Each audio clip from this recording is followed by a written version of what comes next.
Olá, meu amigo. Todo mundo aqui gosta de liberdade, né? De fazer o que quiser, quando quiser, da forma que quiser, e o conceito de liberdade já foi e ainda é muito discutido, o que é bem curioso de pensar, já que em milhares de anos como sociedade, onde já passaram centenas de filósofos e pensadores que abordaram justamente esse tema, já aconteceram eventos onde, em nossa história, nos mostraram as consequências de uma liberdade mais frouxa, e também algumas mais limitadas. E ainda assim, há dúvida se realmente somos livres ou se estamos em um tipo de censura em que a própria sociedade está embutida. Esses questionamentos começaram a se tornar um pouco mais discutidos desde que o nosso querido chaminé Monark começou a tomar uma relevância maior e iniciou sua saga em busca da liberdade total das coisas, onde qualquer um pode falar o que quiser sem que ele sofra as devidas consequências de seus dizeres ou até mesmo fazeres, para que, na visão do Monark, seja alcançada a famosa liberdade de expressão. É uma liberdade que até os liberais de hoje invejam. É uma liberdade que carrega uma definição que os humanos deveriam seguir se quisermos avançar como sociedade e compreendermos melhor como funciona a nossa socialização, conversa, pensamentos, para que nossas desavenças ideológicas não batam em conflito e estejamos em perfeita harmonia. É um conceito incrível. Na teoria, a não ser que você tenha nascido ontem ou não tenha a menor noção de como que um humano se comporta, a gente sabe que as atitudes de várias pessoas nesse mundo são questionáveis. E nós sabemos que existe muita pessoa por aí que não quer saber de quem está ao seu redor e pensa apenas nela mesma, fazendo coisas que sabemos que são erradas. E isso tudo sem uma liberdade moral ou cívica total. Agora, imagina se tudo tivesse liberado de questionar o que fazemos sem escrúpulo nenhum. Com certeza seria uma sociedade bem diferente da nossa atual. Agora, se seria melhor? Eu não consigo nem imaginar como, porém, em algum lugar da massa cinzenta do Monark, ele acredita que uma liberdade sem uma mediação seria o ideal para nós conseguirmos conviver sem injustiçar quaisquer pensamentos, seja ele errado ou certo. Quer dizer, o que é errado e certo? Tudo tá muito subjetivo, né? Qualquer coisa pode ser qualquer coisa, já que nós inventamos o certo e o errado. Logo, tudo pode ser errado, como pode ser certo também, né?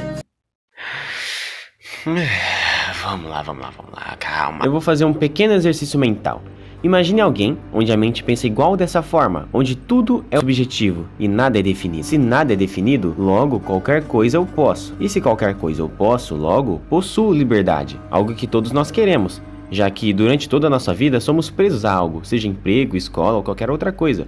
E pensar assim é libertador, né? Posso tudo, porque tudo pode ser algo ou nada. Então, não há consequências morais que me impeçam de chutar uma cadeira ou até a fogo uma clínica hospitalar para idosos. Afinal, o que eu tô fazendo lá não precisa ser ruim, já que foi construído socialmente que destruir construções é ruim e botar fogo em pessoas também. Por isso, eu tô aqui para dizer o contrário, e que qualquer um que quiser me parar, me silenciar, estará agindo contra minha liberdade de expressão, que é deixar as chamas arderem numa clínica. Entende como a subjetividade pode fazer com que qualquer coisa pode se tornar certo ou errado só porque pode vir a ser conveniente? É exatamente por causa disso que definimos o que é errado e o que é certo. Obviamente as coisas mudam de cultura para cultura, ou melhor, de acordo com os memes. E tem pessoas que têm costumes que podemos considerar estranhos ou errados, mas para a pessoa em questão isso não é anormal. Quando esse costume afeta alguém e a pessoa não se sente desconfortável com a situação, então não resta tantos motivos para se intrometer.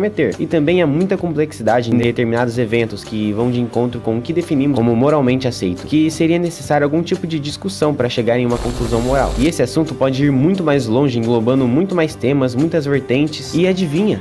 A gente é livre para falar sobre tudo isso. Ninguém vai chegar para nos impedir de falar sobre. Acontece que nós somos livres para dialogar e refletir em qualquer assunto.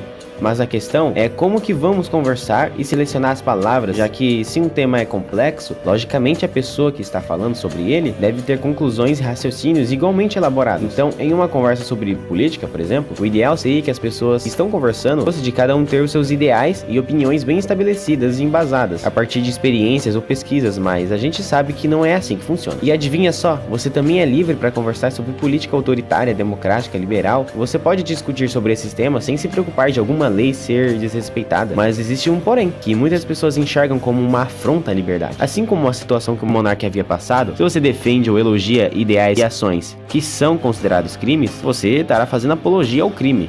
coisa que aí sim vai desencadear consequências que podem limitar a sua liberdade, já que isso é passível de uma pena de 3 a 6 meses de detenção ou uma multa. E adivinha por que a nossa sociedade estabeleceu medidas onde você não pode defender atos criminosos ou relevar atitudes que são efetivamente erradas? Justamente porque tudo tem aquele começo, onde o questionamento vem à tona, e a base de uma ideia começa a ser afrontada pelo e se? E se eu roubar uma maçã da feira fosse desconsiderado crime, porque eu tô passando fome? E se toda pessoa que passa por dificuldade de vida tivesse uma liberdade de roubar apenas comida? E se as pessoas que passam por necessidade tivessem de roubar, além de comida, coisas valiosas para ajudar a melhorar a condição básica, já que ninguém ajuda mesmo? Então, a conversa vai evoluindo até o momento onde o furto ou o roubo já foi tão relativizado que já nem precisamos considerar ele algo errado. Justamente por pensamentos assim, a apologia ao crime existe, para que não houvessem esses incentivos de defender coisas erradas, apenas porque existem muitas pessoas que apenas querem viver no prazer e apenas pensam em si mesmas. Então elas iriam tentar fazer a cabeça das outras pessoas para que os ideais de certo e errado fossem alterados, para que eles pudessem sair por cima depois. Isso já acontece muito com leis que proíbem isso, já que tem muita gente que cai nessa ladainha relativista. E essas consequências não estão lá para tirar a liberdade do povo de se manifestar a favor ou contra algo que, sei lá, o Estado não gosta. Esse tipo de lei faz com que as pessoas ruins se sintam desmotivadas de continuar exercendo